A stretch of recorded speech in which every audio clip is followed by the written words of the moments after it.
Donc la question, c'est est-ce qu'il vaut mieux privilégier des services de réparation qui vont créer de l'emploi en local plutôt que des services de fabrication qui vont créer de l'emploi en Chine. BNP Paribas Personal Finance vous invite à découvrir On the Way, le podcast qui explore les chemins de la consommation responsable. Entrepreneurs, acteurs du monde de l'entreprise ou chercheurs, On the Way donne la parole à ceux qui agissent jour après jour pour construire une consommation plus durable. Bienvenue et bonne écoute.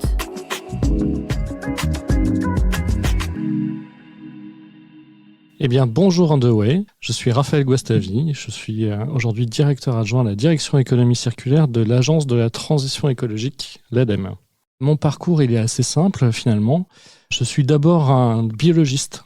J'ai étudié en faculté de biologie le sujet du vivant et c'est ce sujet du vivant qui m'a amené vers l'environnement assez logiquement et de me poser la question sur finalement quel était l'impact de l'homme sur l'environnement, sur l'écologie. Et donc j'ai commencé dans cette voie avec une spécialisation sur les déchets des ménages, leur traitement et notamment le traitement des déchets organiques. Ce qui m'a amené assez naturellement et avec beaucoup de chance de rentrer à l'ADEME il y a de ça un peu plus de 20 ans en direction régionale en Alsace pour travailler avec les collectivités locales justement sur cette question de la gestion des déchets.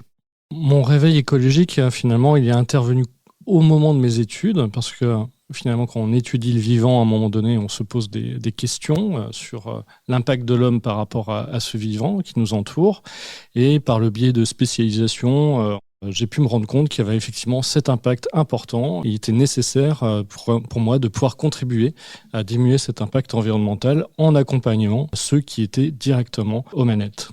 L'ADEME, donc l'Agence de la transition écologique, est un opérateur public qui a aujourd'hui un peu plus de 30 ans et qui travaille sur l'ensemble des problématiques de transition écologique, que ce soit les questions de climat, que ce soit les questions de mobilité, de bâtiments ou encore d'économie circulaire, telle ma direction. Nous travaillons au quotidien auprès des collectivités locales, auprès des entreprises. Nous avons aussi des campagnes de communication vers le grand public pour justement donner ces messages autour de la transition écologique, apporter des éléments d'expertise, des états de l'art sur l'ensemble de ces sujets, mais également des financements pour les projets qui permettront d'accélérer vers cette transition.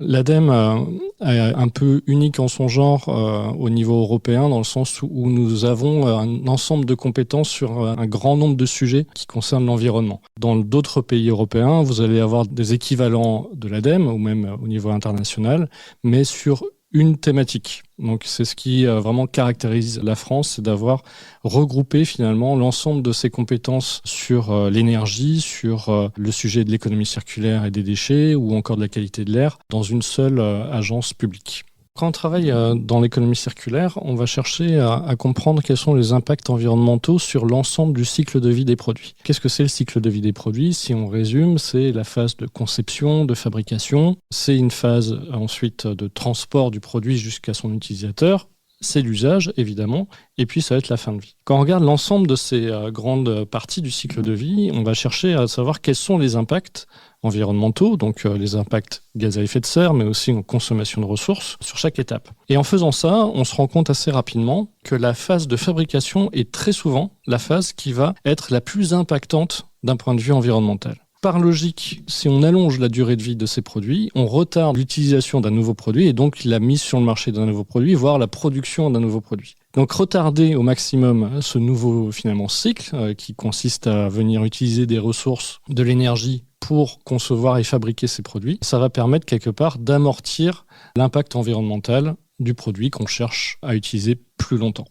Nous avons publié plusieurs études, dont une qui a mesuré les impacts environnementaux de quelques produits de biens et de grande consommation, vraiment ce qu'on a chez nous tous en un ou plusieurs exemplaires. Et cette étude montre par exemple que sur des téléviseurs, on a un impact à la fabrication d'environ 400 kg d'équivalent CO2 si on considère que ce téléviseur va durer 8 ans.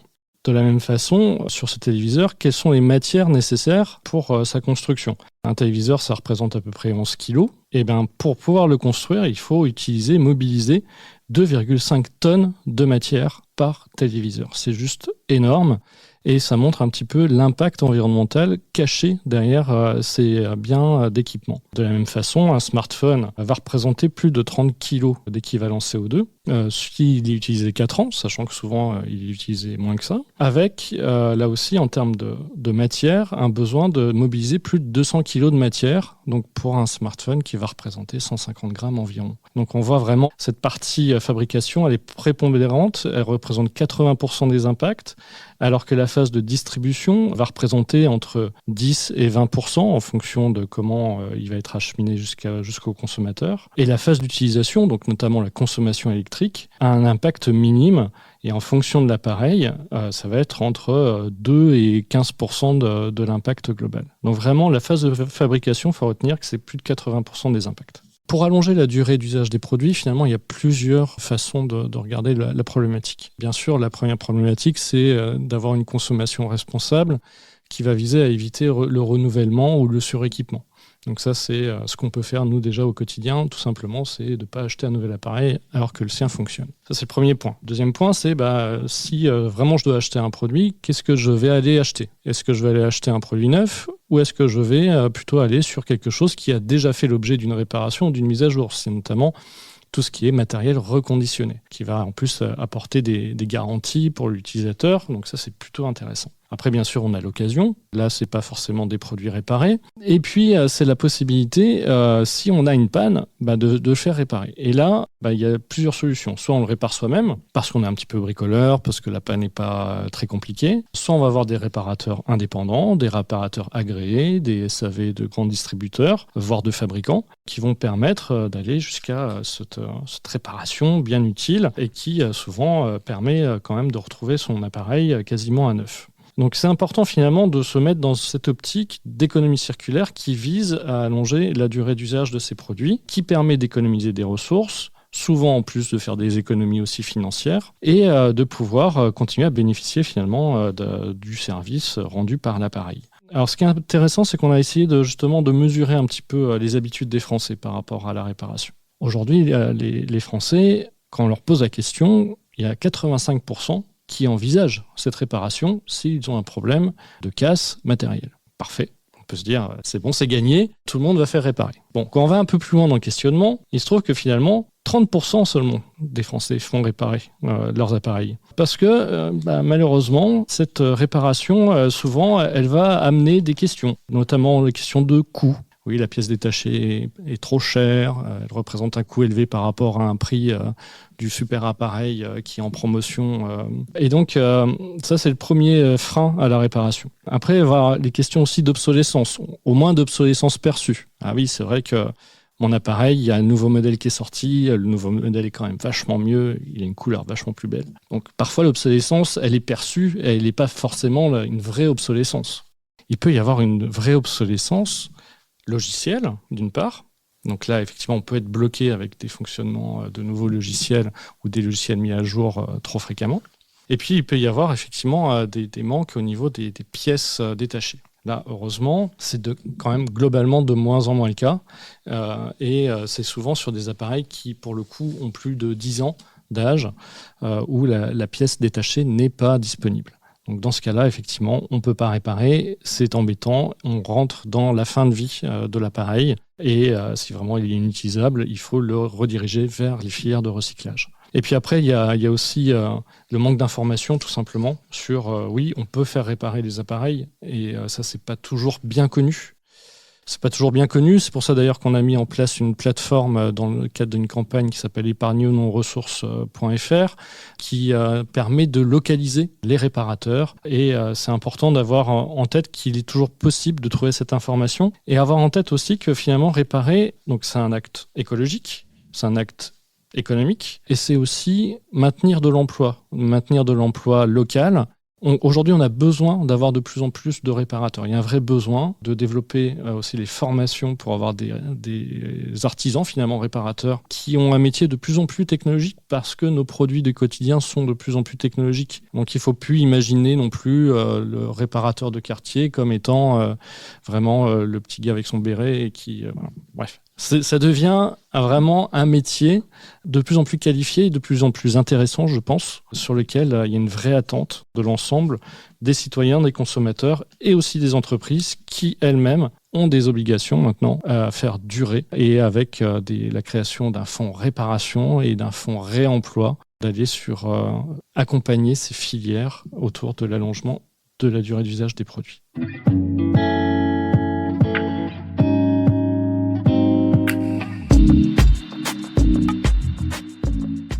Cette étude qui nous a permis de regarder ce qui était des freins à la réparation nous a permis également de regarder qu'est-ce qui était les leviers à la réparation. Qu'est-ce qui va favoriser finalement le passage à l'acte du consommateur pour aller faire réparer ses produits. Évidemment, le premier élément, c'est un élément économique, parce que malgré tout, une réparation coûte moins cher que l'achat d'un nouveau produit, heureusement, sauf à avoir vraiment la panne sur la pièce qui coûte très très cher. Le coût moins élevé que va représenter la réparation par rapport à l'acquisition d'un nouveau produit, ça c'est un levier. Ce qui va favoriser la réparation, c'est si on a une bonne visibilité des réparateurs. Donc là, on y travaille, et c'est bien de connaître les possibilités d'aller vers un artisan réparateur qui va susciter le déclic pour aller faire réparer son produit. Donc ça, c'est quelque chose qui est aussi du rôle des collectivités locales ou des pouvoirs publics de mettre en avant ces lieux de réparation. Ce qui va favoriser également la réparation, c'est la transparence par rapport au marché des pièces détachées. C'est vrai qu'on a déjà entendu, et c'est avéré, certaines marques qui vont avoir tendance à garder le souhait du monopole sur les pièces détachées d'origine et limiter finalement des réparations à ces seules pièces d'origine. Alors qu'en réalité, on peut très bien avoir aussi des pièces détachées qui sont standards, des pièces détachées issues de l'économie circulaire, donc des pièces détachées d'occasion, quelque part, et d'avoir finalement l'accès à un stock de pièces. Et donc ça, bien sûr, ce sont les réparateurs qui doivent s'organiser et les filières qui doivent s'organiser pour ça.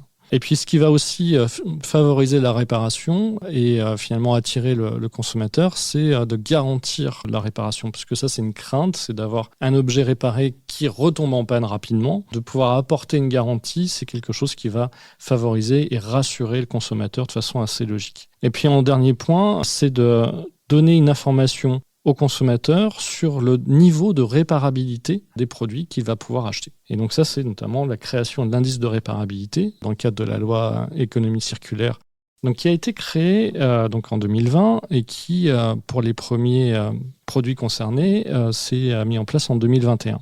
Donc ce qui est intéressant déjà, c'est de voir que la construction de cet indice de réparabilité, qui est une première mondiale, a été faite avec l'ensemble des parties prenantes, avec les pouvoirs publics, avec l'ADEME, avec le ministère de l'écologie et donc les parties prenantes, c'est-à-dire des fédérations et des marques, pour construire finalement une grille assez pragmatique qui permet de qualifier le niveau de réparabilité de produits. Donc aujourd'hui, c'est quelque chose qui est appliqué au lave-linge, aux smartphones, aux ordinateurs portables, aux téléviseurs, aux tondeuses à gazon électriques, aux lave-vaisselle, aux nettoyeurs à haute pression et aux aspirateurs filaires sans fil et sur les robots. Donc voilà. Ce qui est intéressant aussi, c'est que c'est une démarche itérative, c'est-à-dire qu'on a de plus en plus de catégories de produits qui sont concernés.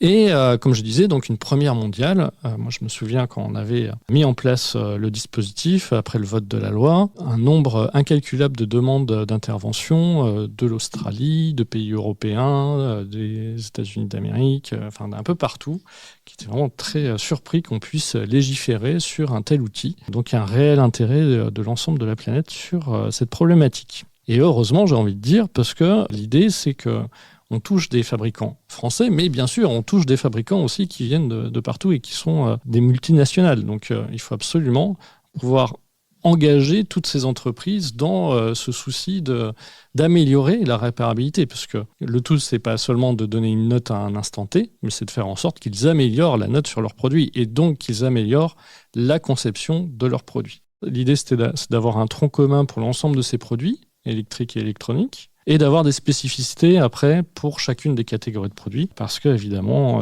on ne va pas réparer tout à fait de la même façon un téléviseur ou une tondeuse à gazon. Donc les principaux points qui sont notés, c'est la documentation. Est-ce qu'on a bien tous les éléments pour pouvoir réparer un produit? Comment le démonter? Comment le réparer? Quelles sont les pièces à regarder? Le deuxième point, c'est quelles sont les facilités justement de démontabilité et d'accès aux pièces du produit? C'est ce qu'on a besoin d'outils spécifique ou standard. Voilà, là on voit qu'il y a déjà certaines marques qui ont tendance à développer des liaisons en fait très spécifiques et donc qui demandent des outils spécifiques pour être démontés. Ça c'est moins bien noté du coup. Ensuite, on va avoir la disponibilité des pièces détachées dans la durée. Est-ce que je vais pouvoir justement réparer dans la durée et après la garantie légale mon produit? C'est également un critère sur le prix des pièces détachées. Ça, c'est un critère très important parce que, en gros, sur un téléviseur, si on casse la dalle, ça va être une pièce très très chère à changer, qui est quasiment le coût du téléviseur. Donc, il faut le prendre en compte dans justement ce sujet de la réparation. Et puis, le 5e critère, c'est justement le critère spécifique qui va dépendre de la catégorie de produits qu'on va évaluer. Donc, ça peut être, par exemple, mettre un compteur d'usage ou encore avoir les possibilités de mise, pas de mise à jour, mais en tout cas de réinitialisation des logiciels. Tous ces éléments font l'objet d'une notation que les constructeurs eux-mêmes calculent. Aujourd'hui, il y a des vérifications qui commencent à être faites par l'État, qui va vérifier l'honnêteté des calculs, va également vérifier si les distributeurs jouent bien le jeu en termes d'apposition de cet indice dans les rayons, puisque c'est une obligation, et regarder aussi si le vendeur est capable de communiquer la grille complète de notation, parce que c'est une obligation. Si vous achetez un produit et que vous voulez connaître la grille dans le détail, vous pouvez l'exiger. Nous, au niveau de l'ADEME, on n'a pas évalué encore vraiment les conséquences de la mise en œuvre de cet indice de réparabilité, qui reste quand même assez jeune malgré tout. Là, il n'y a pas très longtemps, le ministère de l'économie a publié un article justement sur les premiers contrôles pour voir la réalité de mise en œuvre de cet indice. On va dire qu'il y a une marge de progrès par rapport à cette application. Contrôles qui ont mis en lumière en tout cas que toutes les obligations, notamment au niveau distributeur, n'étaient pas mises en œuvre. Donc il y a des améliorations sur la position de l'indice dans les rayons. Il y a des marges de progrès aussi sur les calculs et sur la mise à disposition aux consommateurs aussi de l'ensemble de cette grille de notation.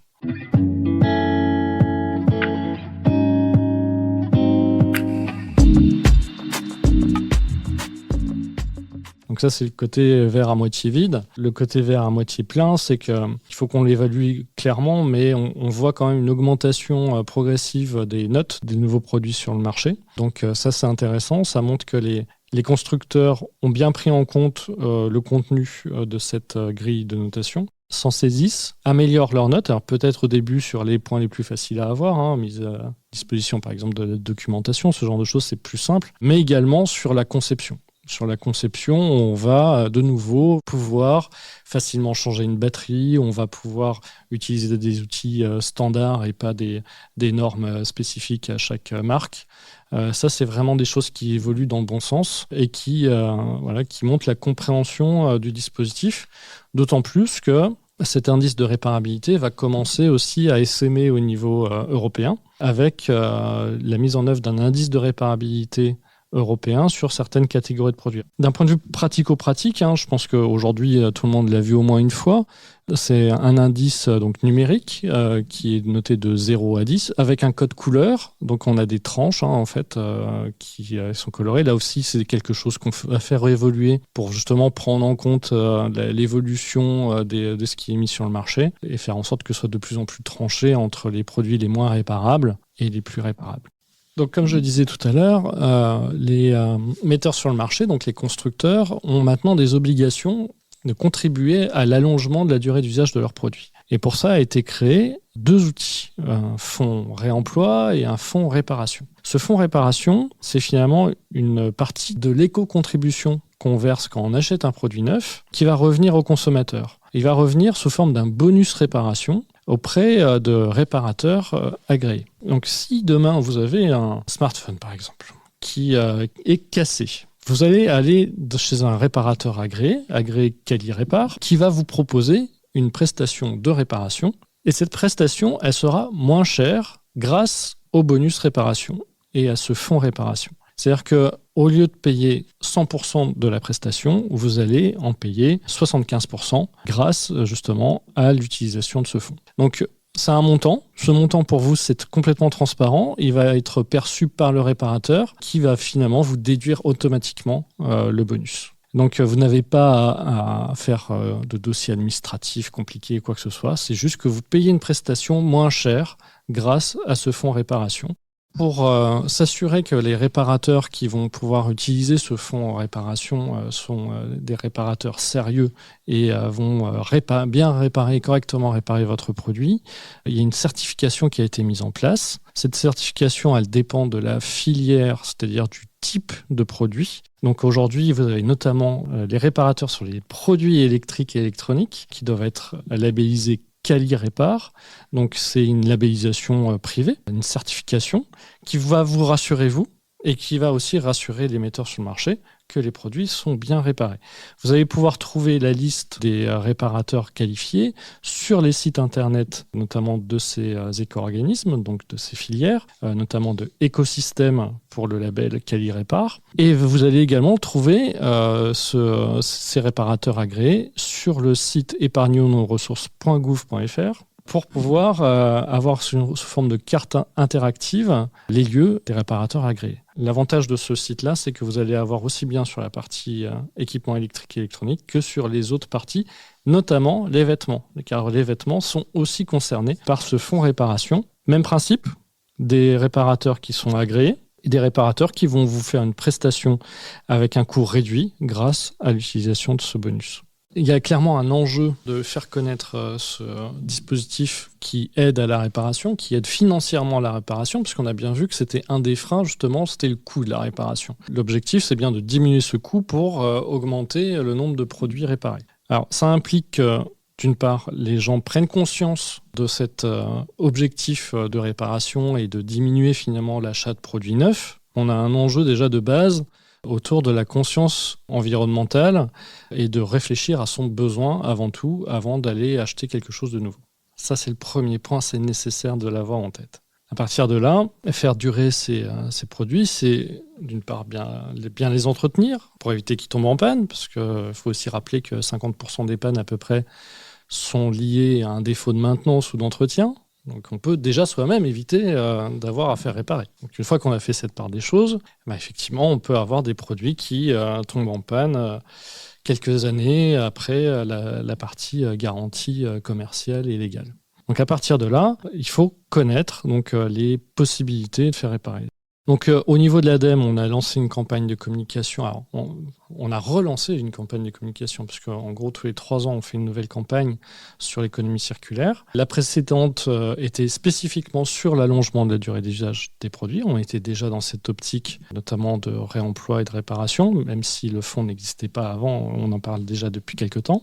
Et puis, on a relancé cette campagne en fin d'année dernière, qui mettait en scène notamment des vendeurs, qui justement avait pour objectif de re-questionner la consommation. Est-ce qu'on a besoin de racheter un vêtement qu'on a déjà ? Est-ce qu'on a besoin d'acheter un équipement qui va servir 10 minutes plutôt que de le louer ? Et quand on a une machine à laver qui tombe en panne, est-ce qu'on a besoin de la racheter ou est-ce qu'on ne peut pas essayer de la faire réparer ? Donc c'était vraiment l'objectif et le message, c'était de dire réfléchissons à notre façon de consommer et certainement on peut remplir nos besoins de consommation avec d'autres moyens que d'acheter de nouveaux produits.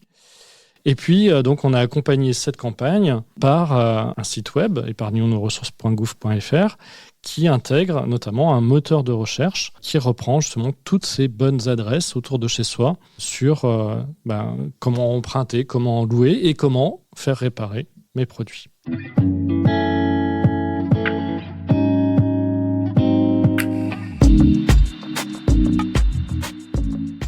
Notre objectif dans cette campagne de communication, c'était de faire comprendre que nous avions les clés. On a les clés du camion en tant que consommateur. On entend souvent, oui, mais les entreprises doivent faire. C'est vrai, les entreprises doivent faire mieux. Elles doivent arrêter de nous vendre finalement justement ce renouvellement trop fréquent de matériel, ces éléments de mode. Mais ça reste le consommateur qui a quand même le dernier mot. C'est lui qui a la carte bleue. L'idée, c'était de dire, vous n'allez pas arrêter de consommer, c'est pas ça l'objectif. C'est juste, vous avez la possibilité de consommer différemment, de vous poser les questions, vraiment déjà sur le sujet du besoin. Faites l'exercice, si vous achetez sur Internet des choses, mettez dans le panier, vous cliquez pas tout de suite sur acheter, vous revenez 24 heures après. Au bout de 24 heures, vous avez peut-être oublié que vous vouliez acheter un machin. Finalement, si vous y revenez, c'est que vraiment, vous en avez besoin. Donc il y a vraiment ce côté questionner le besoin. Si on veut parler de sobriété, c'est essentiel de pouvoir commencer par ça. Et après de dire oui, il y a d'autres façons effectivement d'acquérir un service, parce que finalement un produit, très souvent, c'est acquérir un service. Votre machine à laver, elle vous rend un service, elle vous lave le linge. Votre perceuse, elle vous rend un service, elle fait un trou. Bon, si vous avez besoin de faire un trou, est-ce que c'est utile d'acheter un produit qui va avec ? Ou acheter juste le service qui va être la location sur une journée d'une perceuse. Ou voire plus simple, d'aller voir le voisin s'il n'a pas une perceuse à vous prêter. La machine à laver, c'est pareil. Bon, là, en l'occurrence, laver le linge, c'est un service qui revient plus fréquemment. Et pourtant, c'est pas parce que la courroie du tambour est morte qu'il faut racheter l'ensemble de la machine. Donc, aller se poser la question, c'est est-ce que je peux pas le faire réparer plutôt que je vais acheter un nouveau lave-linge, c'est plus utile. C'est moins cher et effectivement, c'est de l'emploi local. En l'occurrence, la réparation, elle va se faire en France. Donc la question, c'est est-ce qu'il vaut mieux privilégier des services de réparation qui vont créer de l'emploi en local plutôt que des services de fabrication qui vont créer de l'emploi en Chine ? Alors moi, en tant que commanditaire de cette campagne de communication, évidemment, j'ai une vision très positive de cette campagne. D'une part parce qu'on a réussi à faire passer un message autour de la sobriété sans même dire le mot sobriété, mais en réalité, il s'agissait bien de ça. Pour moi, c'est une vertu assez fantastique qui a été de montrer que la problématique environnementale, on ne pouvait pas s'en sortir sans changer de modèle. Finalement, ce débat public qui a été initié par cette campagne, il était assez inédit. Parce que si on regarde l'histoire des marques, vous avez plusieurs marques internationales qui s'étaient déjà positionnées, il y a 10 ans, sur « n'achetez pas mes produits, que si vous en avez besoin. Ne participez pas au Black Friday ». En fait, quelques marques s'étaient déjà positionnées comme ça. Des marques comme Patagonia, des marques engagées, mais qui ont quand même un modèle de vente de produits. Là, la grosse différence, c'est que ce sujet, il a été mis sur la place publique par une agence publique. Et c'est ça aussi, je pense, qui a fait réagir et qui n'a pas été forcément bien compris de tous. Certains voyant notre message comme étant un message de décroissance. C'est pas vrai, c'est pas du tout un message de décroissance. C'est un message de croissance différente. C'est un message de croissance prenant en compte les limites planétaires. C'est un message qui est de dire continuons à créer de la richesse sur notre territoire, mais faisons-le intelligemment.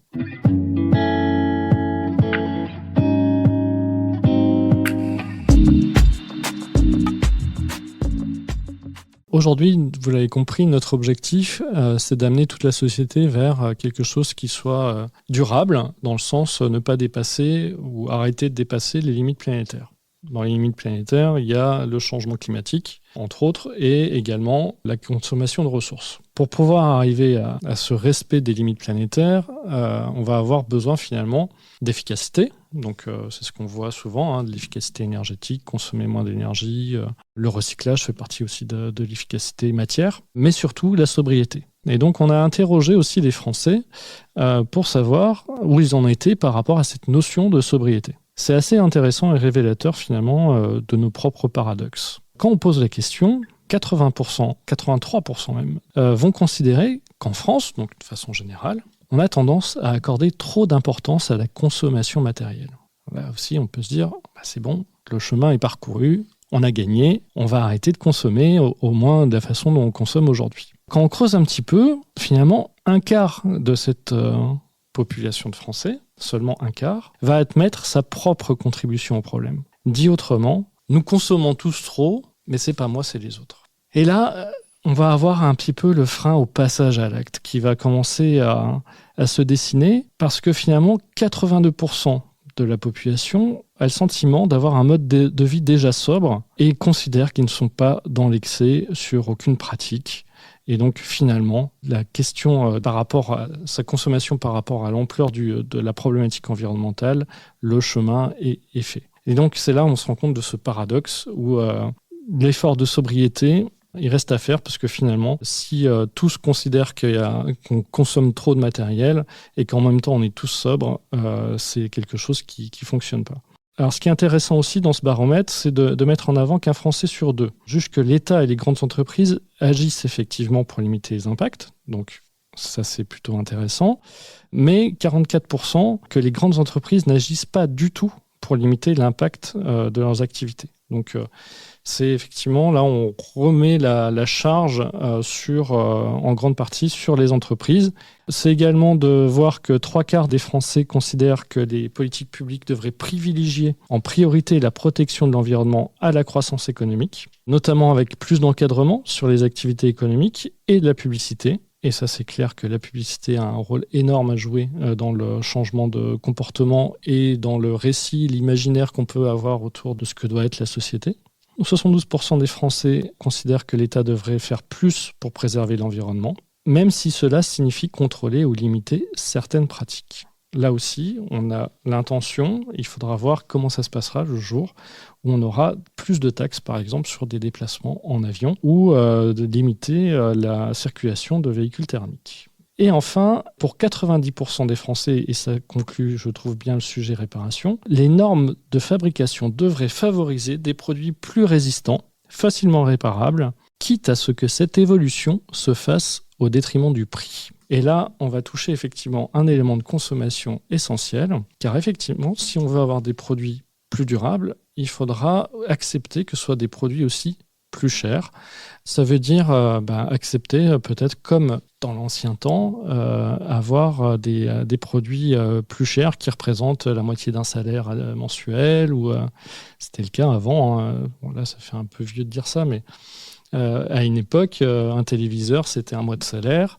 Une machine à laver aussi, alors qu'aujourd'hui, c'est quelques centaines d'euros, avec du coup une qualité qui ne peut pas être la même que ces produits qui sont très bien conçus et qui consomment peut-être un peu plus de matière aussi à la fabrication, mais qui durent beaucoup plus longtemps. Ça nous permet de pouvoir continuer à bénéficier du produit qu'on adore et de ses services. On se rend compte qu'il y a une multitude de façons de consommer différemment. Et l'enjeu, c'est justement de consommer différemment et pas de se voir imposer des normes de consommation par les entreprises, par la publicité. Elles sont sans doute très fortes pour vendre un peu du rêve, mais finalement, c'est du rêve de court terme. L'idée, c'est plutôt d'avoir une consommation qui soit responsable et durable. Retrouvez tous les épisodes d'On the Way sur vos plateformes de podcast habituelles et sur le site personal-finance.bnp Paribas. Les liens et références cités par nos invités sont à retrouver dans le texte d'introduction de chaque épisode. Et si vous souhaitez témoigner à notre micro, écrivez à nicolas.meunier@bnpparibas.com. À très bientôt.